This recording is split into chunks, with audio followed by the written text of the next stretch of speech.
वो एक निश्चित रूप से उत्तर भारत के लिए एक बड़ा उपलब्धि है और उसके लिए उत्तर प्रदेश सरकार को कदम उठाने के लिए हम जैसे लाखों कलाकार उनके लिए धन्यवाद कर रहे हैं।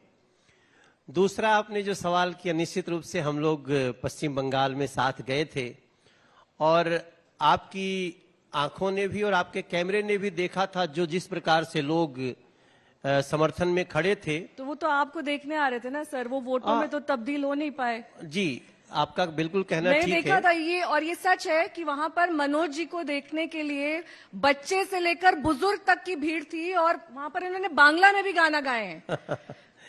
निश्चित था, लेकिन हम इसको एक बड़ी उपलब्धि मानते हैं। किसी स्टेट में जहां हमारा खाता ही न खुला हो, हम मात्र 2 विधानसभा के साथ खड़े हों, उस प्रदेश में हम एक ऐसा माहौल खड़ा कर दें कि कम्युनिस्ट समाप्त हो जाए। वो कम्युनिस्ट जिसने न जाने कितने चीजों के साथ खिलवाड़ किया, भारत के इतिहास के साथ खिलवाड़ किया, वामपंथी राइटर्स ने भारतीय इतिहास को छेड़छाड़ किया, महान नायकों को छुपा दिया, वो कम्युनिस्ट पार्टी बंगाल में 1 सीट भी नहीं ला पाई और हम 77 पे पहुंचे। हम समझते हैं उसमें बहुत सारे बातें हैं, लेकिन हम तो जनमत को बड़ी सिर झुका करके स्वीकार भी कर लेते हैं, इसलिए हमने कर लिया।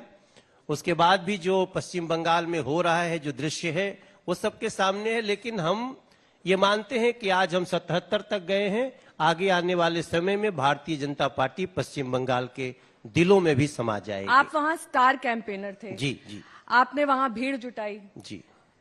उत्तर प्रदेश का चुनाव महज 6 महीने दूर है। इस बार भी आपको पार्टी उतारेगी ही, कैंपेन आप करेंगे ही। दिल्ली से यहाँ लखनऊ कई बार आपको आना पड़ेगा, फ्लाइट लेनी पड़ेगी, लेकिन इस बार आप पश्चिम बंगाल से अलग क्या करेंगे? क्योंकि उत्तर प्रदेश की राजनीति अलग है पश्चिम बंगाल से। यहाँ पर आप ही की सरकार है, 4.5 साल राज भी हो चुका है, लेकिन अब आगे की बात, यानी कि 2022 जो चिड़िया की आंख है, उसे कैसे भेदेगी? देखिए, हम तो सिर्फ अपने कार्यों की बदौलत ही लोगों का समर्थन मांगते हैं और भारतीय जनता पार्टी योगी जी के नेतृत्व में 4.5 वर्ष में जो कार्य कर दी है, वो किसी भी क्षेत्र में, मैं समझता हूं जब सत्य के धरातल पे और तर्क के आधार पे बात करनी होगी तो विपक्ष का कोई भी व्यक्ति काम के आधार पे तो हमें वो जरा भी झुका नहीं सकता। और देखिए, खौलाना एक अलग बात है, खौलाने में तो विपक्ष माहिर है, वो किसी मुद्दे पे खौला सकता है, लेकिन वास्तव में एक सस्टेन्ड डेवलपमेंट के साथ लोगों के इच्छाओं को, सुविधाओं को देना, वो भारतीय जनता पार्टी ने किया है और वही हमारा एजेंडा आगे रहेगा। हमने जो कहा है वो किया है। आज देखिए, हम भी उत्तर प्रदेश के बनारस में हमारा घर है और मेरा गांव बिहार में है, लेकिन मेरा जन्म बनारस में हुआ और मेरी माँ, सब लोग यहीं रहते हैं। हमने अपनी माँ की भाषा में जो सुना है वो उसका वर्णन जैसे मेरी माँ करती है, जो 4.5 साल में उत्तर प्रदेश में हुआ, चाहे वो अपराध से मुक्ति की बात हो। हालांकि हम ये मानते हैं कि अपराध से मुक्ति एक लक्ष्य नहीं है कि यहां आके हमने अपराध से मुक्त कर दिया, वो सतत प्रक्रिया है, लेकिन उसके साथ साथ गरीबों के हित में गरीबी हटाओ का नारा देना अलग बात है। गरीबी हटाने का सही तरंग से काम करने का काम बीजेपी ने किया, चाहे वो कोरोना के संकट में हो, चाहे वो फिर ये कोरोना के संकट पर तो बाद में बात करेंगे मनोज जी, क्योंकि 3-4 ऐसे पॉइंट्स हैं जो, चाहे लोगों को वैक्सीन देने की बात जो हो, बीजेपी ने रट लिए हैं, सस्टेन डेवलपमेंट, इंफ्रास्ट्रक्चर, कोरोना में अच्छा काम। ये आपके जितने मंत्री आते हैं यहाँ मंच पर, जो एक्टिव तौर पर बीजेपी के साथ जुड़े हैं, इनएक्टिव तौर पर जुड़े हैं, ये कई सारे ऐसे की पॉइंट्स हैं जो उनके फिंगर टिप्स पे रहते हैं। हम करंट बोल रहे हैं, हमने आयुष्मान की बात ही आप नहीं की, हमने काशी से उज्ज्वला जुड़े की हुए बात नहीं हैं, की। आप भोजपुरी फिल्मों में एक्टिव रहे हैं, दिल्ली में अभी आपकी राजनीति है, आप पैन इंडिया, आपका हम देख रहे हैं कि पूरा आपका वर्चस्व है। लेकिन जब आप बंगाल में जाते हैं तो बंगाल के हो जाते हैं, उत्तर प्रदेश में आएंगे तो यूपी के हो जाएंगे। यहाँ पर किस तरह से गाएंगे, किस तरह से आपका चुनावी अभियान चलेगा, उसकी बानगी हम देखें क्या यहाँ पर? नहीं, देखिए हमने गीत गाया है, शायद आप लोगों ने सुना होगा, नहीं सुना होगा। मैंने गीत गाया है कि कब छूटा गांव नहीं जाने, कब काशी लगी अपनाने, कब मुंबई का रास्ता धराया, कब दिल्ली की गलियों में आया, कब भोर हो गई, इतनी कृपा कैलू विंध्याचल मैया, किशोर हो गई। हम तो कह रहे हैं, हम भारत के हैं रहने वाले, हम इस धरती के हैं दीवाने। हम कहां कह रहे हैं कि हम किसी एक, ये तो मेरा भाग्य है कि हम पैदा हुए कबीर चौरा अस्पताल बनारस में। हमारी पहली क्रिकेट खेलने का काम बंगाल में हुआ, वहां रहे सॉल्ट लेक में, फिर हम दिल्ली के झुग्गियों में रह के टी सीरीज में गाने के लिए संघर्ष किए, फिर हम वहीं से एक्टर बन गए तो जाके बंबई चले गए, फिर दिल्ली बुला ली, उत्तर प्रदेश बिहार कैसे छूट सकता है। अब माने न माने हम तो इसी के हैं। मैंने सुना है कि निरहुआ जी बड़ी अच्छी तुकबंदी करते हैं आपके साथ, अरे बड़ा अच्छा वो तालमेल है आपका। तो क्योंकि यहाँ पर अब गीत संगीत की शुरुआत हो ही चुकी है निरहुआ जी, मनोज जी को तो आप गुरु जैसा मानते होंगे। मैंने देखा कि जब आप मिले तो आपने पैर छुए और इनका आशीर्वाद लिया। बहुत आज जवाब संस्कारिक देंगे है। या फिर वही नहीं, एक आदर बिल्कुल का सम्मान का ही रिश्ता हमेशा रहेगा? नहीं, मैं आपको प्रणाम करता हूँ, भैया को प्रणाम करता हूँ, राजू भैया को प्रणाम करता हूँ, मालिनी जी को प्रणाम करता हूँ, आप सभी लोगों को प्रणाम करता हूँ मैं। और आपने एकदम सही कहा, मनोज भैया हमारे लिए गुरु हैं।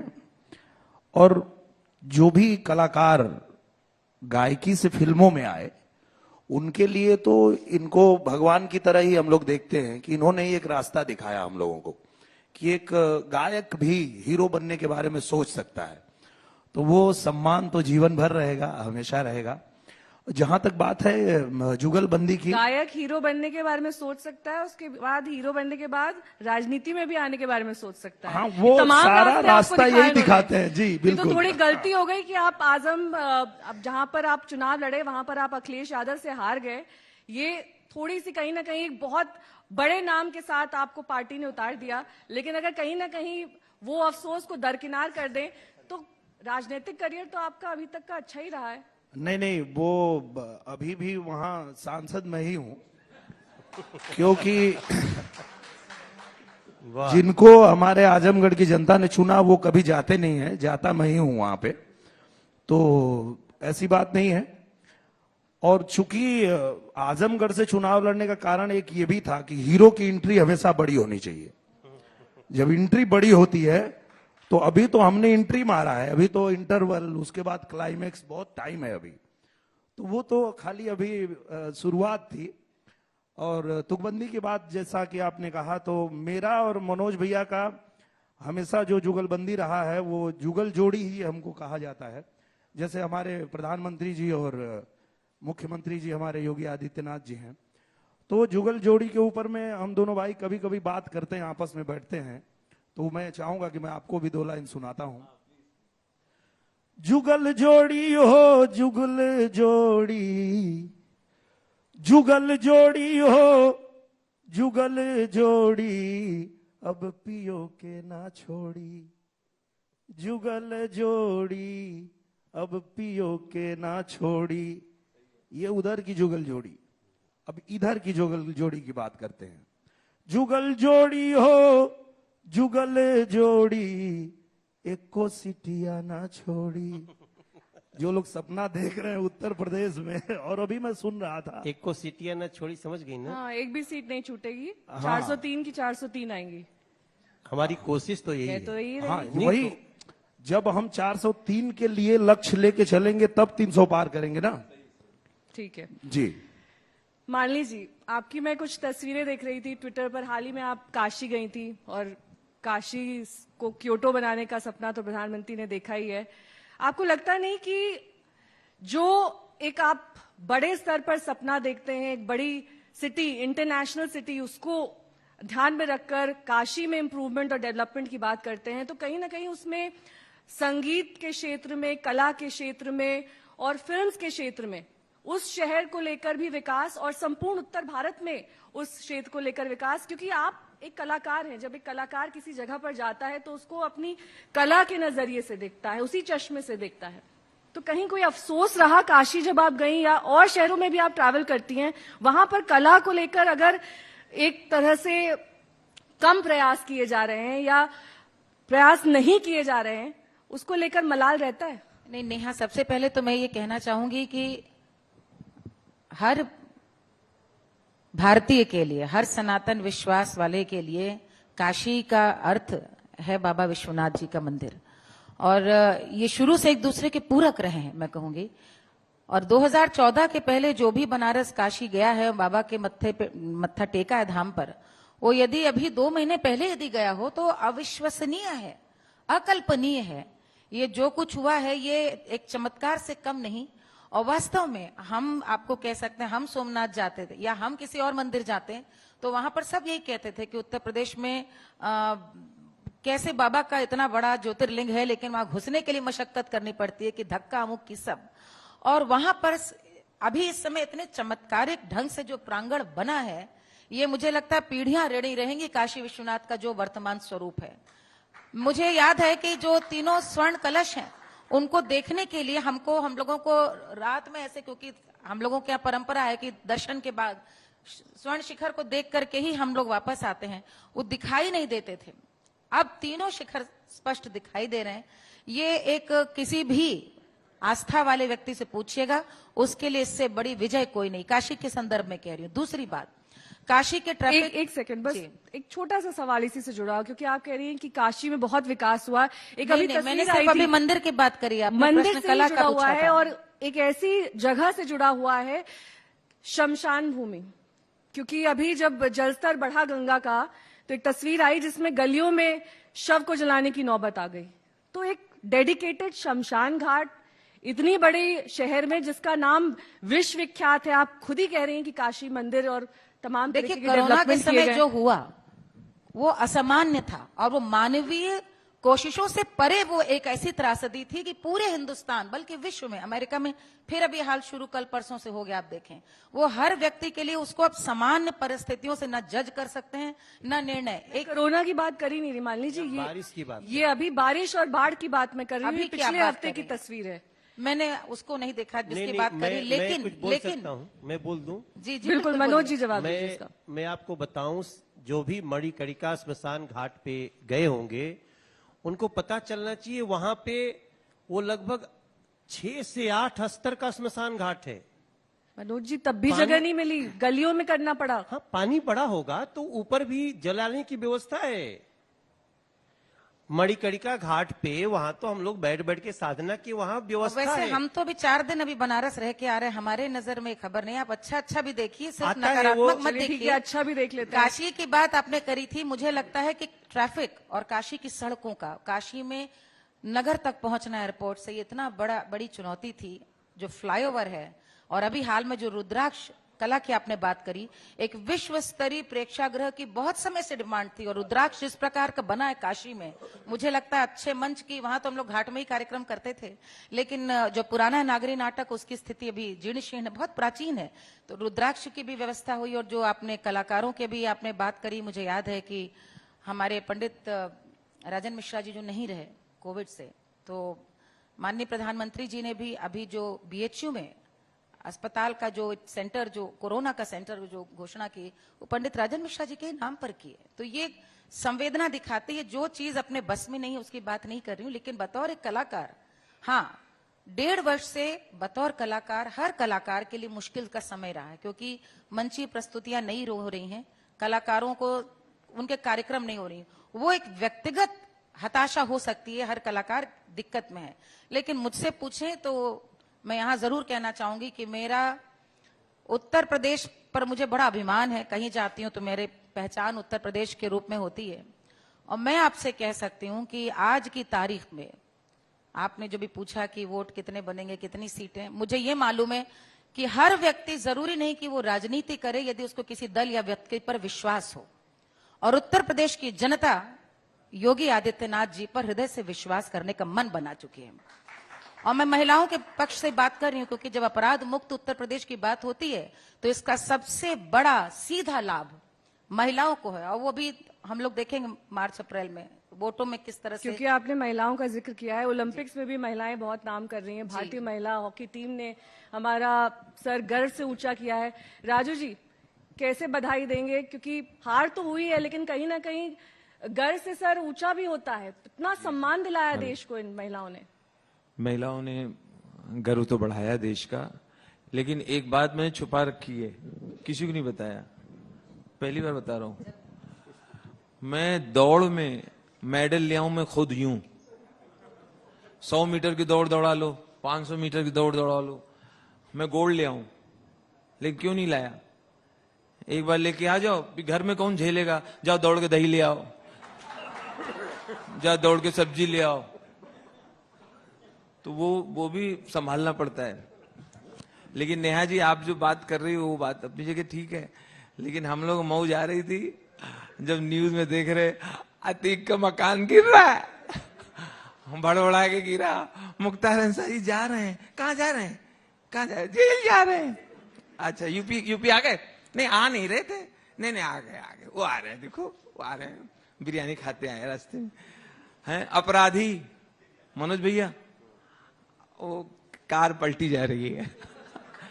नहीं सच्ची पलटी थी, सच्ची पलटी थी भाई। तो ये कारें पलट रही हैं, बिल्डिंगें गिर रही हैं अवैध, हाँ। और हम लोग न्यूज में देख रहे हैं, आज तक में देख रहे हैं, मऊ जा रही, आप गुस्से से बैठी हो। मुझे बिल्कुल गुस्सा नहीं है। मैं तो ये कह रही हूँ कि आप तो मुस्कुराओ, इतनी बड़ी बात कर दी हमने। कल साइकिल यात्रा इतनी बड़ी बात हम जल्दी करते नहीं है।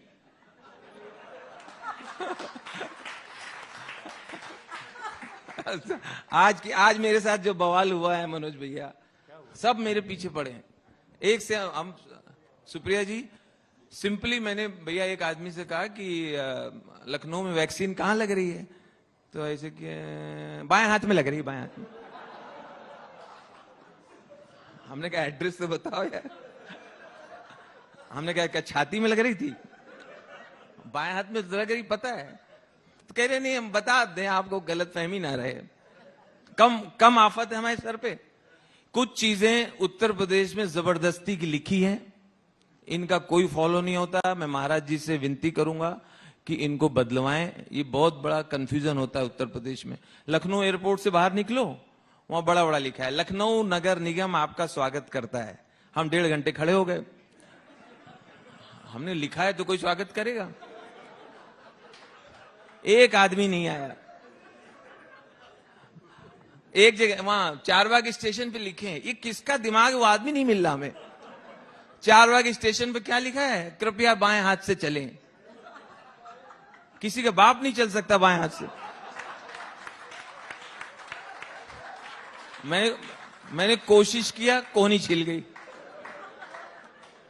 एक सबसे गंदा जो लिखा हुआ है, मैं यहाँ की मेयर से तो मैंने बता दिया, उन्होंने कहा मैं इसको बदलवाऊंगी। वहां लिखा है सच्चे देशभक्त बनिए,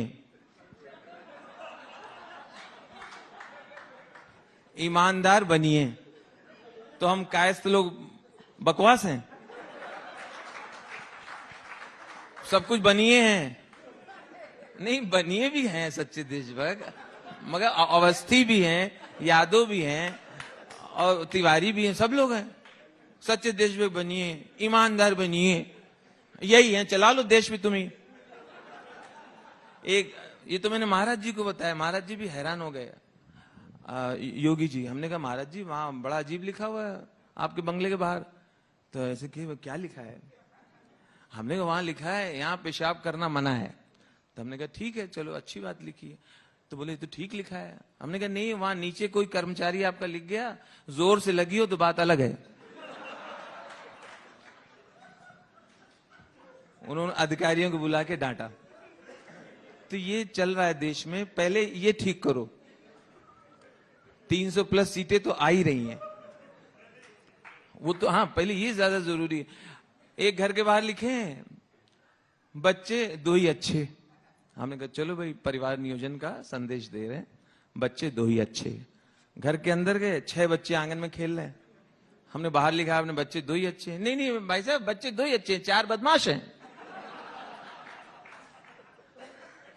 नेहा ठीक हो जी जाएगा, आप जनसंख्या नियंत्रण कानून आएगा तो ठीक आ हो रहे जाएगा, हैं, बस ठीक है। तो वक्त बताएगा। जी, खैर राजू जी, अब थोड़ा जी, सीरियस गंभीरता। बात भी कर लेते हैं। गंभीर, आप फिल्म डेवलपमेंट काउंसिल का हिस्सा हैं। जी जी 4 साल बाद फिल्म सिटी की याद आई इस सरकार को। 4 साल पहले कभी कोई जिक्र नहीं हुआ। इसकी मांग चल रही थी 25 साल से। 25 साल से मांग हो रही थी। आप मतलब बहुत छोटी थी आपको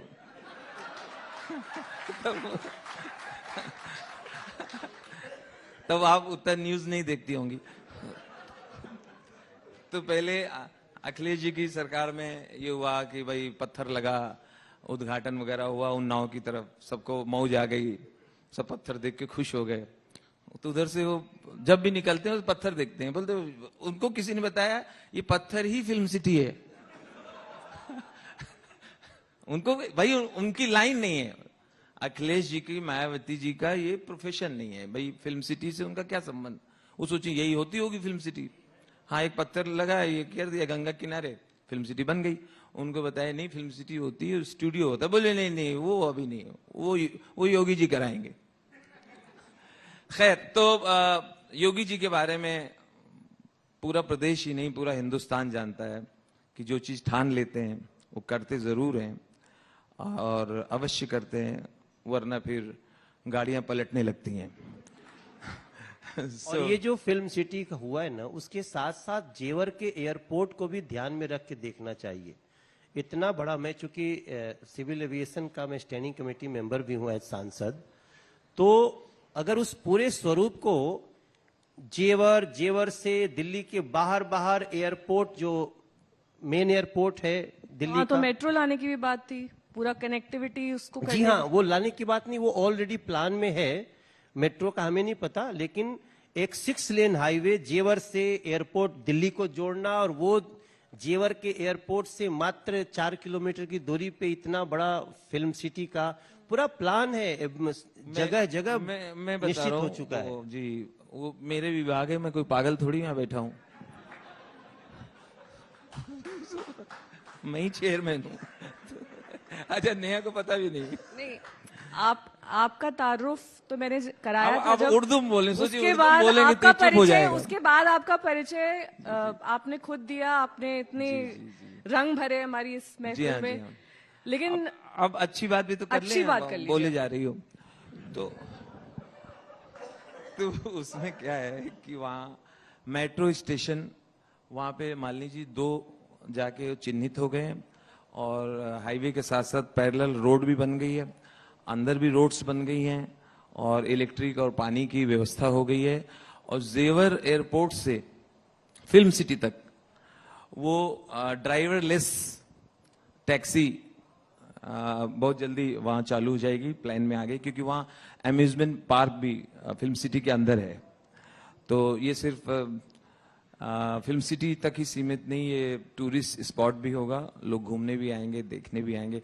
तो इलेक्ट्रिक वाली कार नहीं होती है, देखिए मैंने बड़ा देखियो कहाँ बनी है, देखिए जो। मैं ऑटोमोबाइल्स कवर करती हूँ, मेरी अच्छा। बीट है वो। ओके। तो मैं हर साल ऑटो एक्सपो में जाकर ये अरे जो वो सब झूठ बात है। तो जेवर एयरपोर्ट से वहां से आएगा मतलब इलेक्ट्रिक कार, वो 8-9 लोग उसमें बैठ सकते हैं, ड्राइवरलेस होगा, वो अलग व्यवस्था हो गई है। सोमवार को, इस सोमवार को डीपीआर प्रस्तुत किया जा रहा है हमारे रेस्पेक्टेड माननीय मुख्यमंत्री जी के सामने, योगी जी के सामने। एक बार डीपीआर अप्रूव हो गया तो फिर इसकी बिडिंग चालू हो जाएगी, और हम लोग 1 महीने के बाद इसका शिलान्यास कर लेंगे। असली वाला, वो वाला नहीं कि खाली पत्थर असली देख रहे हैं। नकली क्या होता है? असली नकली होता है जो बस पत्थर गाड़ा और चले गए, बाद में सुअरिया ने पत्थर गिरा दिया। सुअरिया घिसती है ना इसे। हाँ वो देख सुअरिया, माली जी झूठ नहीं बोले, जो पत्थर होता है आपको बहुत पता है। तो फिर वो इसलिए पत्थर गिर जाते हैं। तो इसलिए पत्थर के भरोसे नहीं रहना चाहिए, सचमुच का शिलान्यास करके और उसको कंप्लीट करना चाहिए। ये सिर्फ फिल्म स्टारों और हीरो हीरोइन तक की बात नहीं है, ये लाखों युवाओं के लिए रोजगार का विषय है, इसलिए मामला गंभीर है। लेकिन ये सब बातें मैं हंस के इसलिए बता रहा हूं कि बन कोई वो थोड़ी रहा है, ऑफिस थोड़ी बन रहा है, फिल्म सिटी बन रही है जहां नाच गाना होगा, तो नाच गाने की तरह हम बता रहे हैं। मान लीजिए मैं यहाँ पर जरूर बताना आप चाहूंगी बताओ। कि ये फिल्म सिटी के संग संग कला की जो आपने बात की, पूरे देश भर के कलाकारों के लिए भी वहां पर ये व्यवस्था है कि जो चाहें अपने लिए, चाहे एक संस्थान के रूप में, अपनी एकेडमी, अपना ऑडिटोरियम, उनको भी इसमें भूमि आवंटित की जाए। तो इसको सिर्फ फिल्म सिटी के रूप में नहीं देखा जाए। और आपको आश्चर्य होगा, मैं नाम लेके बताना चाहूंगी कि जिस समय ये हलचल चल रही थी, न्यूज में आ रहा था कि माननीय योगी जी का ऐसा प्लान है कि वो फिल्म सिटी के लिए पहल कर चुके हैं, तो उस समय 2 देश के बड़े कलाकार, एक मैं जरूर नाम लेना चाहूंगी, राशिद खान साहब कलकत्ता से, उन्होंने मुझे फोन किया। वो बदायूं साहसवान घराने के बदायूं में उनका जन्म हुआ और उन्होंने कहा कि मैं अब वापस आना चाहता हूँ, क्या इसमें हमको जमीन मिल सकती है कि आज शागिर्दों को पे हम यहाँ पर सिखाएं, और मैं यूपी लौटना चाहता हूँ। और मैं ऑन रिकॉर्ड बोल रही हूँ, उन्होंने मुझसे फोन पे कहा। और ये एक बहुत बड़ा भरोसा है कि एक कलाकार को यदि ये लगे कि वो वापस अब आकर के 50 साल बाद यूपी वापस आकर यहाँ पर सिखाए। पंडित बिरजू महाराज जी, उन्होंने भी मुझसे कहा कि हम लोग यहाँ पर आकर, क्योंकि वो कई लोगों ने कहा कि ये किस रूप से कैसा इसका प्रारूप है, चूंकि बहुत बड़ा, बहुत विहंगम और कल्चर में film will be a part of it. इसके अलावा ऑडियो एडिटिंग और आर्ट के जितने, और जो अम्यूजमेंट पार्क बताया राजू जी ने, वो सारी चीजें हैं। तो मुझे लगता है कि ये इतना बड़ा है कि 2 साल के बाद मेरे ख्याल में पूरी शेप आएगी इसकी। मान लीजिए, और सावन का महीना चल रहा है, आज भी मेघ मल्हार जमकर बरसे हैं, लखनऊ की धरती पूरी तृप्त हो गई है। ऐसे में मान लीजिए का एक गाना ना हो, ऐसे तो हो ही नहीं सकता। अब ये देखिए, सावन का महीना है, बिल्कुल सही है। और ये यहाँ पर चारों ऐसे बैठे हैं कि हम लोग मेरे ख्याल में दशकों नहीं, आप कितने शुरुआत मंचों पे करिए, ऐसा हुआ है कि हम आप चारों शुरुआत उपस्थित करिए, रहे। बाकी सब आपको ज्वाइन करेंगे। बिल्कुल। चूंकि बात यहाँ पर अभी हो रही थी, मुझे लगता है सावन में राखी आती है, सावन में लिवाने के लिए भाई आता है अपनी बहन को, लेकिन अब कुछ भाई बदमाश हैं, वीडियो कॉलिंग में देख लेते हैं। नहीं, और कुछ बहनें भी बदमाश हैं, जाना नहीं चाहती मायके, वही तो गाना है। हाँ, सही। चाहे भैया रूठे चाहे जाए, चाहे भैया रूठे चाहे जाए, सावनवा में नाही जइबे ननदी। चाहे भैया रूठे चाहे जाए, सावनवा में नाही जइबे ननदी। सोने की थरिया माँ अरे जाओ ना परोसली, चाहे भैया जी में चाहे जाए, सावनवा में नाही जइबे ननदी। चाहे भैया रूठे चाहे जाए, सावनवा में नाही जइबे ननदी। तो यहाँ यूपी में लड़कियों का ये हाल है, वो यहीं रहना चाहती हैं, जाना नहीं चाहते हैं यहाँ से बाहर कहीं। जीमे का मतलब भी बता देती ना, क्योंकि काफी सारी जनता। सब समझ गए। नहीं, मतलब समझ गए मेरे ख्याल में। नंद भौजाई सहेली हैं और भाई लिवाने आया है, लेकिन अपनी सहेली नंद से ही कह रही कि चाहे भाई आज रूठे चाहे चले जाए, मैं उनको रच रच के भोजन कराऊंगी, सब करूंगी, लेकिन उनके संग अपने मायके नहीं जाऊंगी। यानी इतनी प्रसन्न है, इतनी मगन है ससुराल में, पूरे सुख में, वो आनंद में, मायके नहीं जाना चाहते। निरहुआ जी, पार्टी दफ्तर से कॉल आ चुका है कि किस तरीके से आपको भूमिका निभानी है इस बार चुनाव में, कहाँ कहाँ जाना है, कहाँ कहाँ कैंपेन करना है? अभी तो नहीं, पर जब आदेश मिलेगा तो निकलेंगे, हम लोग जाएंगे। अभी तक तो ऐसा कोई आदेश आया नहीं है। पर अभी रक्षाबंधन की बात हो रही थी तो मुझे राजू भैया की अभी याद आई। राजू भैया घर से फोन आया था, कुछ शिकायत इनके घर से आई थी। हाँ, क्या रक्षाबंधन को लेके। मेरे बहुत शिकायत है। बता दीजिए जरा, वो जो आपको रक्षाबंधन। हाँ, अरे मेरी बुआ और हमारी बहन सब नाराज चल रहे हैं हमसे। क्या वो हमारी बहन हमसे बोली, राजू अब तुम हम लोग को भूल गए, हम लोग सगे हैं, सगे खून है, हमें भूल गए। अब दीदी किसको बनाए? ममता बनर्जी को। अब राखी उन्हीं से बंधवाना, हम लोग तो मर गए। अब बुआ वही हैं, लखनऊ जाओ बार बार वही बुआ हैं मायावती। हाँ, हम लोग अब नहीं, वही बुआ हैं, वही दीदी हैं, सगे वाले सब मर गए, अब तुम्हारे लिए यही हैं। तो हमने कहा ऐसे क्या बोल रही हो? तो ऐसे तो हमारे मामा भोपाल में रहते हैं, शिवराज सिंह चौहान। तो बोले हाँ वही तुम्हारे मामा है, सब बने तुम्हारे। तो हमने कहा ऐसी बात क्यों कह रही हो? तभी पीछे से एक पड़ोसन बोली कि हमारे पति बीमार हैं, हमारे पति बीमार हैं, ट्रेन से आए हैं कानपुर। हमने, पति तो आपके सामने बैठे हैं। नहीं, राम कोविंद राष्ट्रपति। अब पूरे राष्ट्र के जो पति हैं तो हमारे भी पति हैं। तो हमने कहा ऐसे तो हमें चाचा का प्यार ही नहीं मिला, हमारे चाचा मर गए पहले ही। तो कौन? हम नेहरू चाचा। तो मेरा मानना है ये जबरदस्ती के रिश्तेदार हम लोग को थोपे गए हैं, जितने हैं उनको निभा नहीं रहे हैं। मायावती जी ने हमें आज तक एक चॉकलेट नहीं दिया, और हैं बुआ। तो ये जो है रिश्ते, मैं तो फिर मायावती जी बोलता हूं, नहीं तो मेरी बुआ गुस्साती है, कहें चप्पल मारेंगे, वही अब बुआ है। तो ये चल रहा है। ज्यादा दीदी भी मत बोलिए, फिर माफी मांगनी पड़ सकती है आपको। दीदी से? दीदी और दीदी पे बहुत बवाल हो गया था, इसलिए थोड़ा संभल कर। दीदी, ओ दीदी, ये तो बहुत प्यार से कहा था उन्होंने, पता नहीं किसने घुमा दिया। हाँ, एकदम अच्छे से कहा था। हम लोग भाई दीदी दूर खड़ी तो ऐसे तो कहेंगे दीदी, फिर नहीं सुना ओ दीदी। ये थोड़ी साथ में कहा था भाई बहनों। तो ये तो बहुत अच्छा प्यार और रिस्पेक्ट का है, इस तरह से पुकारना। मनोज जी, क्योंकि शिलान्यास की एक जिक्र यहाँ पर राजू जी ने किया है, असली शिलान्यास, नकली शिलान्यास, लेकिन इस बीच एक शिलान्यास हो चुका है राम मंदिर का। वक्त पर आएगा राम मंदिर, क्योंकि जो डेडलाइन, जो समय सीमा दी गई है, जो तय की है, उस पर खरा उतर पाएगा? निश्चित रूप से इसमें कोई संदेह किसी को होना नहीं चाहिए। न सिर्फ समय पे होगा, बल्कि दुनिया का एक अलौकिक, वैसे तो वो अलौकिक है ही अपने महत्व से, लेकिन जितने संघर्षों के बाद पुनः शिलान्यास हुआ, कल 5 अगस्त था, वो दृश्य हमें आज भी याद है।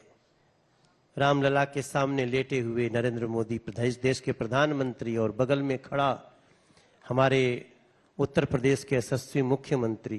तो मैंने तो उस पे गीत भी गाया कि 5 सदी के इंतजार को मिलकर हमें सजाना है, जहां जगत में राम पधारे उसी अयोध्या जाना है।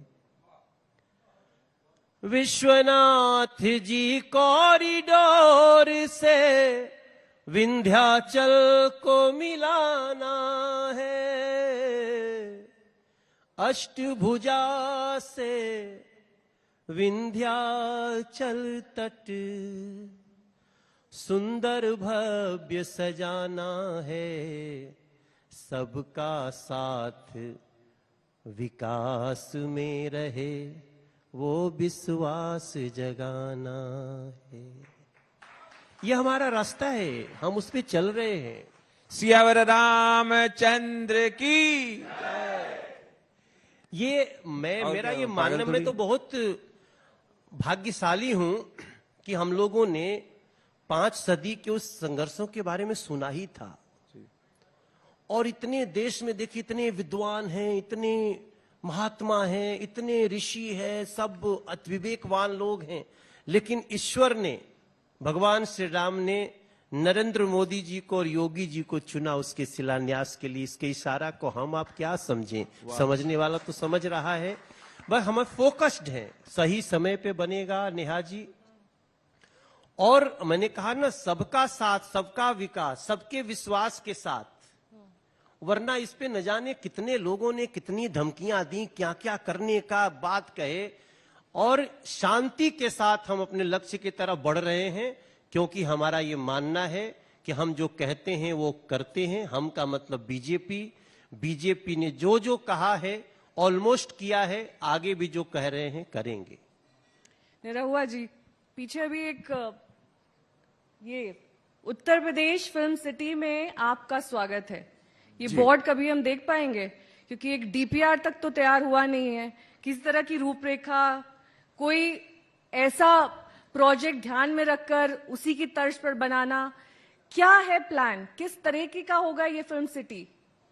मुझे लगता है कि इसका जवाब देने के लिए राजू भैया यहाँ उपस्थित हैं और इन्होंने बताया भी जी। कि सब कुछ तैयार है और माननीय मुख्यमंत्री जी के सामने। राजू जी, डीपीआर तैयार है?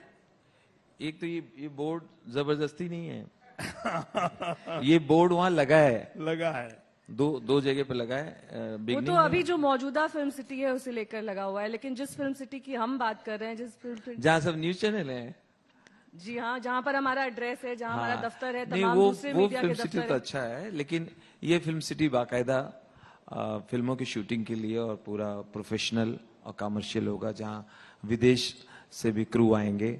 और हम वैसे भी हिंदी फिल्मों के लिए और स्थानीय भाषा की फिल्मों के लिए सब्सिडी देते हैं, तो हमें एक बहुत जरूरत थी कि उत्तर प्रदेश में एक फिल्म सिटी हो, और वो सपना साकार होने जा रहा है, बहुत जल्द होने जा रहा है। और हमें लगता है माननीय मुख्यमंत्री जी ने भी हमसे कहा है कि इसमें 2022 के एंड तक वहाँ लोगों की फिल्मी शूटिंग शुरू हो जाएंगी। और उसमें एक बड़ी सोच के साथ डीपीआर नहीं बना, ऐसा नहीं है, डीपीआर फाइनल स्टेज में है और वहां मार्किंग है सबकी, डीपीआर बना हुआ है। बट आप देखिए वहां पे बगल में जमुना जी हैं, नदी भी है, अरावली के प्रवरवर श्रृंखला भी है, एक सिनेमा का पूरी दुनिया का वो सबसे आदर्श जगह बन के खड़ा हो सकता है, विश्व रूप में भी देखना चाहिए। फिल्म सिटी हो और अत्याधुनिक टेक्नोलॉजी के साथ जो स्टूडियोज बन रहे हैं, वो जो है वो पूरे भारत के लोगों के लिए गर्व का विषय होगा। ऐसा नहीं है कि सिर्फ हम उत्तर प्रदेश के लोगों के लिए है, वो पूरे भारत के लोगों के लिए, कि एक ऐसा स्टूडियो और ऐसा वहां पे ये फिल्म सिटी बन रही है कि सिर्फ हिंदुस्तानी फिल्म के ही नहीं बल्कि विदेशों से, वहां से भी लोग आके वहां पे काम करेंगे। तो ये बहुत बड़ा विषय है, उसको हल्के में मत लीजिए आप लोग, मुझे लगता है। राज जी, जी। क्योंकि उत्तर प्रदेश में हमेशा जातियों की बात होती है और कल हमने देखा किस तरीके से साइकिल रैली निकाली अखिलेश यादव ने, हर कोई ब्राह्मण सम्मेलन करने में लगा हुआ है, सपा हो बसपा हो, लेकिन आपने अभी कहा ना कायस्थों को कोई पूछ नहीं रहा है, ऐसे ही और भी तमाम जाति होंगी जिन्हें लगता होगा मैं कोई पूछ नहीं रहा है। कायस्थ लोगों की कोई खास वैल्यू है ही नहीं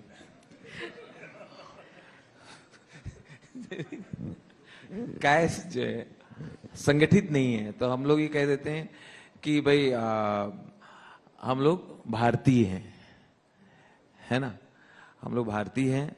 लेकिन ये बिल्कुल सच है कि हम सब वोट बीजेपी को देते हैं, और जो सच्चाई है वो बिल्कुल फैक्ट है। सो पढ़ाई लिखाई वाले लोग, है ना, कलम के पुजारी, पढ़ाई लिखाई से मनोज जी, इस बार के तो बच्चे इतने भाग्यशाली थे निरुवा कि बिना इम्तिहान हाई स्कूल पास, इंटर पास, ये सुविधा हम लोग टाइम पे नहीं थी। आप दोबारा दे दीजिए इम्तिहान। अरे छोड़ो, और कोई काम नहीं क्या, तो ये सुविधा। अच्छा, जब सब पास किए गए हैं मान लीजिए, तो भी उसमें 0.63% फेल हुए हैं। हमने कहा इनकी लिस्ट बनाओ, इनको अच्छे से पोसो पालो, आगे भविष्य के नेता यही हैं।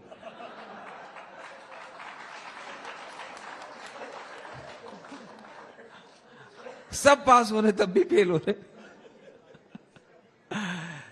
तो खैर, बीजेपी जो है जात पात की बात में भी विश्वास नहीं रखते, जैसा कि मनोज जी ने बताया, सबने बताया, निरुआ ने बताया। क्यों करेगी? आप देखिए, सबको साथ। जब हम लोगों ने डायरेक्ट ट्रांसफर शुरू किया, नरेंद्र मोदी जी उत्तर प्रदेश में उस व्यवस्था का लाभ ले रहे हैं, तो हमने ये थोड़ी सोच के किया कि किस जाति के अकाउंट में डायरेक्ट ट्रांसफर जाएगा। 1,27,000 करोड़ रुपया हमने देश का सिर्फ इसलिए बचा दिया कि हम डायरेक्ट ट्रांसफर में चले गए। आज उसकी देन है देखिए, बीजेपी का रास्ता बहुत बड़ा है, क्योंकि बीजेपी जय श्री राम कहती है तो जय भीम कहने में भी हमें संकोच नहीं होता, लेकिन किसी दूसरी पार्टी से आप जय श्री राम कहलवा के देख लीजिए। हम जय अंबेडकर कहने को तैयार हैं, कहते हैं, दिल से कहते हैं। हम जय समाजवाद कहने को तैयार हैं, जरा उनसे कहिए जय श्री राम कह के दिखाएं। तो हमारी सोच हर प्रकार से एक ऐसी है जिसमें देश के जन जन को, कुछ को आज आया है, कुछ को कल होगा, विश्वास सबको होना है, ऐसा मेरा विश्वास। निरहुआ जी, जिस जुगलबंदी की बात हुई थी, और आपका और मनोज जी का तो सफर पुराना रहा है, वो उसकी एक बानगी, एक मिसाल यहाँ इस मंच पर। हाँ, बिल्कुल बिल्कुल बिल्कुल होना ही चाहिए। पर भैया ने जो बात कहा उसको मैं पूरा करता हूं कि भैया विश्वास अब आ गया है लोगों में।